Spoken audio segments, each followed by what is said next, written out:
नमस्कार दोस्तों, बहुत बहुत स्वागत है आप सभी का एक बार फिर से। और मैं हूं संदीप पाल। आप देखना शुरू कर चुके हैं डेली नाउ 1-2-1। महागठबंधन में असदुद्दीन ओवैसी की एंट्री को लेकर तमाम तरह के सवाल उठ रहे हैं। ओवैसी की पार्टी की तरफ से प्रयास किया जा रहा है कि वो महागठबंधन में शामिल हों और AIMIM की तरफ से इसकी चर्चा भी की जा रही है। महागठबंधन के जो दो बड़े दल हैं RJD और कांग्रेस, उनके नेताओं से बातचीत की जा रही है, लेकिन अभी तक ये क्लियर नहीं हुआ है कि ओवैसी महागठबंधन में जाएंगे या नहीं जाएंगे। लेकिन आज जो पटना में महागठबंधन की चौथी बैठक हुई, उसमें ओवैसी को महागठबंधन में शामिल करने का मुद्दा भी गूंजा और दबी जुबान ये बात पूछी गई सहयोगी दलों से कि क्या ओवैसी को महागठबंधन में लेना चाहिए या नहीं लेना चाहिए। और जो सूत्रों के हवाले से खबर है, तमाम मीडिया रिपोर्ट्स में एक खबर है कि असदुद्दीन ओवैसी की एंट्री को लेकर चर्चा हुई है, लेकिन उनको लेकर जो फैसला लेना है अब उसको अगली बैठक के लिए टाल दिया गया है, क्योंकि अब जो 5वीं बैठक होगी उसी में सीट बंटवारे पर चर्चा होगी। अभी तक कयास जताए जा रहे थे कि शायद चौथी बैठक में भी सीट बंटवारे को लेकर मंथन हो, लेकिन अब उसको अगली बैठक के लिए शिफ्ट कर दिया गया है। और जो 5वीं बैठक होगी उसमें सभी सहयोगी दलों पर उनकी जो मांगे हैं, कौन कितनी सीटें चाहता है, कहां से लड़ना चाहता है, उस पर चिंतन होगा। और इसके लिए सभी सहयोगी दलों से सीटों की लिस्ट भी मांगी गई है। तो अब इस बात की अटकलें तेज़ हो गई हैं कि 5वीं बैठक से पहले ओवैसी को महागठबंधन में लेना है या नहीं लेना है, ये क्लियर हो जाएगा, साफ़ हो जाएगा। अगर वो आएंगे महागठबंधन में तो फिर 5वीं बैठक में वो भी शामिल होंगे और वो भी अपना सीटों का खाका लेके आएंगे।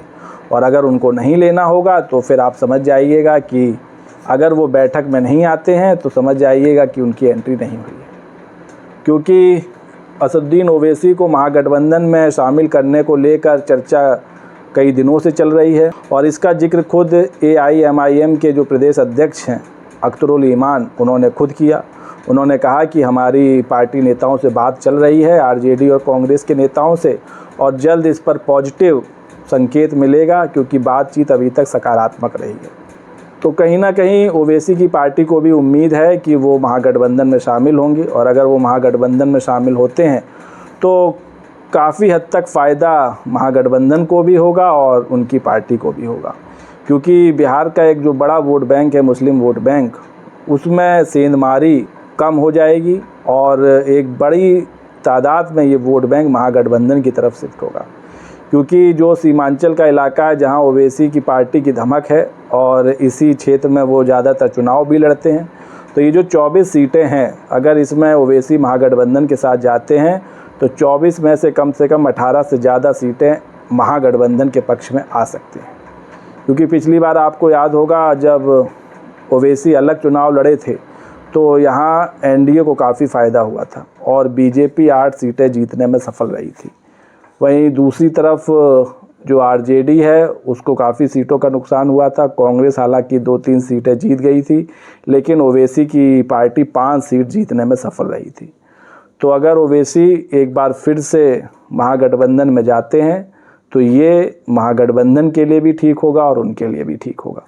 हालांकि इस मुद्दे को लेकर जो NDA है उसने घेराबंदी शुरू कर दी है और वो ये कह रहा है कि भाई जैसे पश्चिम बंगाल में मुर्शिदाबाद का हाल है, वैसा ही बिहार में सीमांचल को बनाने की कवायद की जा रही है और इसीलिए तेजस्वी ओवैसी को गले लगाना चाहते हैं। हालांकि अभी हुआ कुछ नहीं है, अभी ना कोई ये ऐलान हुआ है कि ओवैसी महागठबंधन में जाएंगे कि नहीं जाएंगे, अभी सिर्फ चर्चा चल रही है। लेकिन हल्का सा धुआं उठा नहीं कि चुनावी सीजन है, इसलिए तुरंत बयान भी सामने आ जाते। तो ये अब देखना होगा अगली बैठक में, जब 5वीं बैठक होगी महागठबंधन की, उसमें क्या निष्कर्ष निकल कर आता है। क्या उस बैठक में ओवैसी शामिल होंगे और क्या 5वीं बैठक से पहले ये तय कर लिया जाएगा कि ओवैसी को महागठबंधन में लेना है या नहीं लेना है। और हालांकि अभी 5वीं बैठक की तारीख तय नहीं हुई है कि 5वीं बैठक कब होगी, ना कोई वक्त तय हुआ है। तो लेकिन ये हो सकता है कि इस महीने के अंत तक हो या फिर जुलाई में हो, क्योंकि सीटों की जब लिस्ट मांगी गई है तो जाहिर सी बात है पार्टियों को और सहयोगी दलों को थोड़ा वक्त दिया जाएगा ताकि वो इस पर अच्छी तरह अपनी लिस्टिंग कर सकें, खाका तैयार कर सकें, कहाँ से उनकी सीटों पर जीतने की संभावना है, कहाँ उनकी पार्टी मजबूत है। तमाम तरह की चीज़ें हैं जो देखनी पड़ेंगी। इसलिए हो सकता है ये जो महागठबंधन की 5वीं बैठक हो ये थोड़े लंबे अंतराल पर हो, क्योंकि इससे पहले जो 4 बैठकें हुई वो काफ़ी जल्दी हो गई। मई में तो मेरे ख्याल से 2 या 3 बैठक हो गई और जून में ये चौथी बैठक हुई। इससे पहले ये चौथी बैठक भी मई में प्रस्तावित थी, लेकिन किन्हीं कारणों से वो टल गई और वो अब जून में जाके हुई। तो जो 5वीं बैठक है वो थोड़े लंबे अंतराल पर होगी, क्योंकि उसमें बड़ा ऐलान हो सकता है, बड़े फैसले लिए जा सकते हैं और सीटों पर चर्चा होनी है।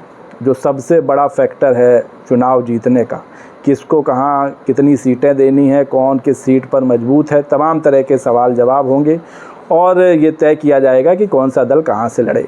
तो उससे पहले ओवैसी का भी जो मामला है वो क्लियर कर लिया जाएगा और ये तय हो जाएगा कि ओवैसी बिहार चुनाव अपने दम पर लड़ने जा रहे हैं या फिर महागठबंधन के साथ मिलकर लड़ने जा रहे हैं। तो दोस्तों, आपकी क्या राय है ज़रूर बताइएगा। वीडियो पसंद आया हो तो चैनल को लाइक शेयर और सब्सक्राइब करना ना भूलिए। तब तक के लिए नमस्कार।